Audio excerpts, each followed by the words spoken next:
दोस्तों, पितामह भीष्म ने ही द्रौपदी के चीरहरण को देखने का पाप करवाया था। क्या ये सच है? पितामह भीष्म के अपने इसी प्रतिज्ञा के कारण पूरा युद्ध हुआ था। क्या ये भी सच है? महाभारत काल में ऐसी कई घटना हुई जिन्हें देखते आप कांप उठेंगे। और महाभारत के समय भगवान श्री कृष्ण भी खूंखार हुए थे, जिन्हें देखकर राक्षस भी पतली गली पकड़ लिए थे। महाभारत काल में ऐसे अनेक योद्धा हुए जिनके प्रताप से पूरा ब्रह्मांड कांप उठता था। आज हम आपको महाभारत के सबसे बड़े योद्धा पितामह भीष्म के बारे में संपूर्ण जानकारी देने वाले हैं।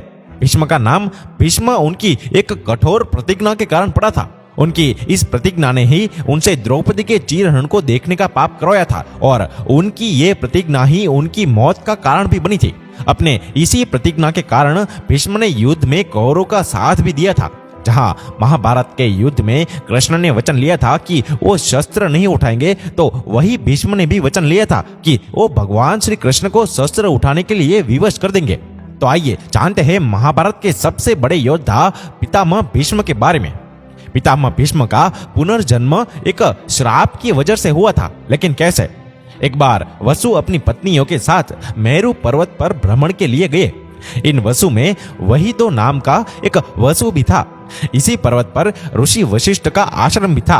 गुरु वशिष्ठ के आश्रम में नंदिनी नाम की बड़ी सुंदर गाय बंधी थी, जिसे देखकर वही तो वसु की पत्नी उस गाय को लेने के लिए जिद करने लगी और अपनी पत्नी की बात मानकर उस वसु ने गाय को चुरा लिया। जब महर्षि वशिष्ठ आश्रम में वापस आए तो उन्होंने देखा कि उनकी गाय उनके आश्रम में नहीं है। तब वशिष्ठ जी ने अपनी दिव्य दृष्टि से सारी घटना को देख लिया। वसु के द्वारा इस प्रकार गाय चुराने से वशिष्ठ जी क्रोधित हो गए और उन्हें वसुओं को मनुष्य रूप में जन्म लेने का श्राप दे दिया।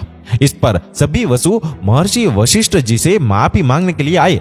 तब वशिष्ठ जी ने बाकी वसुओं को माफ कर दिया, लेकिन उन्होंने कहा कि वही दो नाम के इस वसु को पृथ्वी पर मानव रूप में जन्म लेना होगा और लंबी आयु तक जीवित रहकर संसार के दुख भोगने पड़ेंगे।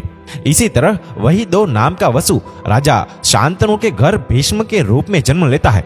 वशिष्ठ जी के श्राप के कारण ही उन्हें लंबी आयु तक पृथ्वी पर रहना पड़ा और उन्होंने अपनी इच्छा से मृत्यु प्राप्त की। और पितामह भीष्म का जन्म कैसे हुआ था? भीष्म ने राजा शांतनु की संतान के रूप में जन्म लिया था और उनका नाम भीष्म भी उनकी भीष्म प्रतिज्ञा के कारण ही पड़ा था। एक बार राजा शांतनु शिकार खेलते हुए गंगा के तट पर पहुंच गए। गंगा के तट पर उन्होंने एक सुंदर स्त्री को देखा और वो उस स्त्री पर मोहित हो गए। राजा शांतनु ने उस सुंदर स्त्री के सामने विवाह का प्रस्ताव रखा।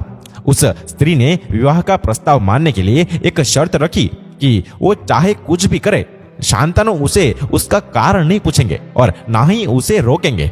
और राजा शांतनु का जीवन उस स्त्री के साथ सुखपूर्ण बीतने लगा। लेकिन जैसे ही उस स्त्री की कोख से संतान जन्म लेती है, वो उसे गंगा नदी में प्रवाहित कर देती है। इस तरह राजा शांतनु के घर 7 पुत्रों ने जन्म लिया और सभी को उस स्त्री ने गंगा में प्रवाहित कर दिया। राजा शांतनु अपने 7 पुत्रों को खोकर भी उस स्त्री को रोक नहीं पा रहे थे और ना ही उसे अपने पुत्रों को गंगा में प्रवाहित करने का कारण पूछ पा रहे थे, क्योंकि वो वचन से बंधे थे। उसके बाद शांतनु के घर एक और पुत्र ने जन्म लिया, लेकिन अब शांतनु अपने पुत्र को खोना नहीं चाहते थे। जब वो स्त्री 8वें पुत्र को भी गंगा में बहाने के लिए जा रही थी तो राजा शांतनु ने उसे रोका और उसे ऐसा करने का कारण पूछा। तब उसी स्त्री ने बताया कि मैं देव नदी गंगा हूँ। आपके जिन पुत्रों को मैंने गंगा में प्रवाहित कर दिया वो सभी वसु थे, जिन्हें ऋषि वशिष्ठ के श्राप के कारण मनुष्य रूप में जन्म लेना पड़ा था और मैंने उन्हें नदी में बहाकर उसे श्राप से मुक्ति दी है, क्योंकि तुमने मुझे वचन दिया था कि तुम मुझसे कभी मेरे द्वारा किए गए कार्यों का कारण नहीं पूछोगे। पर अब तुमने अपना वचन तोड़ दिया है, तो इसीलिए मैं तुम्हें छोड़कर जा रही हूँ। इस तरह गंगा उस 8वें पुत्र को साथ लेकर वहां से चली गई। राजा शांतनु और गंगा का ये 8वां पुत्र ही बाद में भीष्म के नाम से जाना गया था।